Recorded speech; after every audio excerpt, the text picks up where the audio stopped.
They erased me from the family at my brother's wedding. So I gave them something simple in return. Proof they stole 7.4 million in inheritance using my forged signature. It didn't happen with shouting. No one threw a glass or made a scene. It happened in the silence between courses, when my mother raised her glass and said, "To our only child, Felix." The table clapped. I nodded like I wasn't standing in the room. That's how families undo you, not with force, with applause. I didn't speak. I didn't argue. I just watched the moment fold over me like it was rehearsed. The last time I wore the family badge, I was 16. I remember the weight of it, how proud it made me feel. But this time, it wasn't on my jacket. It was in my pocket. And my name is Lena Weiss, the one they left off the guest list and off the legacy. Ich war nie vorgesehen. I was never meant to be included. Gravenstein Estate was exactly as I remembered it, perfect to the point of being clinical. The fountain had been restored. The gravel crunched with precision. Every chair was draped in cream satin like someone had ironed the ceremony into existence. I arrived 15 minutes early, not out of excitement, but to confirm what I already suspected. The seating chart stood tall at the entrance, calligraphed in silver. The Weiss family, reserved. Underneath Elena, Felix, 2 guests, no Lena. A polite woman with a clipboard handed me a name tag that read guest. No last name, no family crest, just Times New Roman on a white card. I pinned it to my coat and stood for a moment longer than necessary, as if someone might run over and say, "Sorry, that was a mistake." No one did. The wedding was set in the South Garden, where my father once taught me how to catalog paintings and tell real hydrangeas from silk imitations by touch alone. Now, he stood next to my mother on a raised platform, smiling for the cameras. "Today," she said, lifting her glass, "we celebrate the future of our legacy through our only true heir, Felix." Applause. No one looked at me, not even Felix. After the ceremony, he approached with a soft smile and offered a brief hug, like an old classmate. When I pulled back, I noticed the family badge pinned to his lapel. Polished, gold, familiar, too familiar. I designed the original with my father at 16. There was a small curve carved beneath the W. Subtle, imperfect, ours. But this version, the curve was missing. It was a replica, a mass copy, not the real thing. The real badge was in my purse, tucked beneath a folded linen handkerchief and a copy of the guest list with my name missing. Just like me, present but deliberately misplaced. Everything was normal, except me. After the ceremony, I wandered, not quite invited, not quite excluded, just suspended in the soft politeness that families reserve for people they've quietly decided don't belong. The reception took place in the East Wing, where the walls still held portraits I helped restore during my art history internship. Someone had added Felix's graduation photo to the gallery. Mine, I noticed, was gone. A waitress approached with champagne. I smiled and took one. Across the room, my mother caught my eye. Her expression didn't falter, but she began walking toward me with the same grace she used for donors and diplomats. "Lena," she said warmly, touching my arm like I was a cousin from abroad. "You look lovely today. I'm glad you came." "I got the invitation," I said gently. She smiled, controlled. "Oh, I wasn't sure if it reached you in time. Felix's team handled most of the RSVPs. Her tone implied, "You weren't on the real list, but here you are." "I saw the program," I added. "No mention of me." Her face didn't change. "We tried to keep it simple. You know how people talk." I knew exactly how people talked. I'd spent years listening to them talk about us. Now they spoke about Felix. I was the smudge they were quietly erasing from the family narrative. Come, let's walk, she said, linking her arm through mine. It was gentle, almost maternal. It felt like a trap. We walked past tables where guests laughed too loudly, past the dessert station, the gift table, the place cards with elegant gold ink. At the family table, my name was missing, but I already knew that. Felix is under a lot of pressure, my mother said. He needs clarity, consistency. And I don't fit that image, I replied. She didn't deny it. Instead, she looked at a painting on the wall, one of ours from the early collection. You've always been different, Lena, creative, harder to place, harder to control, I thought. We stopped near the garden doors. The breeze carried a faint trace of lavender and old champagne. I hope you won't make this harder than it needs to be, she said quietly. I smiled. Don't worry, I won't. But as she walked away, I looked down at my coat pocket, where the real family badge rested. No ceremony, no spotlight. Just one symbol they forgot I never gave back. Ich bin nicht laut, aber wach. I'm not loud, but I'm awake. Back in my studio apartment, the silence felt clinical. No flowers, no keepsakes, just a drafting table, a stack of unopened mail, and a coffee mug with a chipped handle. It was the kind of space that didn't miss anyone when they were gone. I hung up my coat, careful not to wrinkle the badge still tucked inside the pocket. Then I sat down and opened my laptop, not to write, not to rage, just to look. There was still a shared drive linked to my old email left over from when I used to help manage the Wise Foundation's archival catalog. No one had revoked my access. Typical. They always erased people in words, never in systems. I clicked through folders labeled legal, historical, assets. Some were empty, some were mislabeled, but in a folder titled Holdings Updated, I found a document called Transfer Wise Gallery Final. PDF. I almost didn't open it, but I did, and there it was, a transfer of ownership. From the Wise Family Trust, signed Lena E. Wise, my name, my full legal name, except I never signed it. The signature looked close, but the loop on the L was wrong. The slant of the E too wide. It was a good imitation, but not mine. I opened my drawer and pulled out an old lease agreement. Side by side, the difference was subtle, but clear. The signature on the transfer was a forgery. Worse still, the recipient wasn't even a family member. It was a holding company. Neutral, quiet, clean. I checked the registry.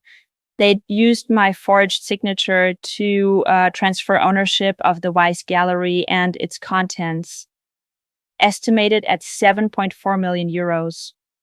The gallery I helped renovate, the collection I helped catalog, the space I used to believe would carry my name in a quiet corner plaque. They had taken it, not with a confrontation, not with a lawyer, but with a PDF.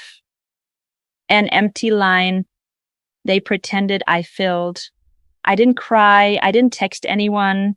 I just sat there, very still, with the screen glowing back at me. And then I opened a new folder. I titled it, Not Forgotten. Because I hadn't lost anything yet, I just found out what was taken. I didn't fight back. I disappeared. I didn't call anyone, not the family lawyer, not Felix, not even the cousin who still sent me holiday texts. Instead, I brewed coffee, pulled out an old legal pad, and began writing down dates, gallery renovations, board meetings, email timestamps. No rage, just rhythm. By mid-morning, I had a folder labeled Restoration. Inside, copies of contracts, screenshots, a side-by-side of my real signature next to the forged one, and the badge, the real one, brushed gold, slightly dulled at the edges from years in a velvet drawer, still engraved with the original Y seal, complete with the hand-cut curve beneath the W. They had tried to duplicate it, mass-print it, but they forgot something. I designed it. That afternoon, I walked to the post office, not to send a warning, but to submit a record. The envelope was thick, clean, and unbranded. I addressed it to Warren Bell, the family's longtime attorney. No drama, just delivery, inside. Notarized affidavit stating signature fraud. Certified documentation of the original trust. Proof of misrepresented transfer of cultural assets. And the badge, not the replica, the original, with a note. Return this to where it belongs. Or explain why it left. I didn't include my name, just the initials LEW, enough for him to know exactly who had sent it. I walked home slowly, not triumphant, not afraid, just aware that something had shifted. I hadn't shouted, I hadn't accused, but I had drawn a line in permanent ink. The badge was never just decoration, it was inheritance, proof of trust. And for years, they assumed I'd forgotten it or worse, thrown it away. They were wrong. I'd kept it in silence, now I'd sent it back with meaning. By evening, I received an automated reply from Bell's office. Document received, review in process. No names, no questions. But that was enough. The process had started. And like most storms in my family, it wouldn't break with thunder. It would begin with paper. Sie haben ihre Position verloren. They lost their position. The meeting wasn't called a hearing, just a family financial review. Classic Weiss strategy. Understate everything until it collapses. I sat in the last row, unannounced, unintroduced. No badge this time, no guest tag. Just me, a leather folder, and a quiet chair near the window. Across the room, Warren Bell shuffled papers. His face, always unreadable, was now strained around the eyes. My mother sat with her arms crossed, her lips taut but steady. Felix stared at his phone. Before we begin, Bell said, there's a matter of authenticity we need to clarify. He reached into his briefcase and pulled out 2 badges, identical in design but not in weight. He held them up. One of these is a copy, the other original, hand-etched, commissioned in 1997 by Mr. Weiss himself. Silence. Felix blinked. Wait, which one did I get? Bell didn't answer. He laid them both on the table. Then he opened the envelope I'd sent. Within seconds, the room changed. The forged signature, the mismatched timestamps, the full trust documentation, Elise Weiss' original terms. Clear, legal, final, no one raised their voice. But my mother's face lost its veneer. A quiet horror passed through her, the kind that doesn't scream but sinks. Miss Lena Weiss, Bell continued, remains a rightful beneficiary of the Weiss Trust and cultural assets. Someone shifted in their seat. Felix looked up. I'm not here to reclaim titles, I said, just my name. And that was it. I declined the open seat at the front, declined the offer to return to the family foundation. Instead, I signed a single line. Transfer of gallery rights restored, resigned from board. Not a power play, just a boundary. The badge stayed on the table. When I left the room, no one stopped me, no speech, no apology. But the silence wasn't the same. They hadn't lost a daughter. They'd lost the illusion of control. Ich habe nicht geschrien, aber gewonnen. I didn't scream, but I won. 6 months later, I stood barefoot in a gallery no one thought would exist. The floorboards were still rough in places. The walls smelled faintly of primer and lavender. It used to be a decommissioned city library just outside Heidelberg.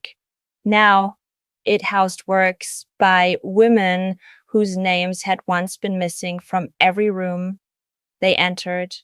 No press release, no ribbon cutting ceremony, just mismatched chairs, chipped mugs, and a plaque near the door in memory of Ellie's Weiss, for the granddaughters erased and the ones who refused to stay erased. I touched the edge of the plaque, not with sorrow, but with steadiness. I never went back to the foundation. There was no need. The trust had been restructured, my name restored, and I'd withdrawn quietly, channeling my share into something that felt real. The badge, the real one, wasn't displayed. It was sealed in a drawer beside a letter Callista once wrote me, the only cousin who ever asked, "Are you okay?" She never joined the family board.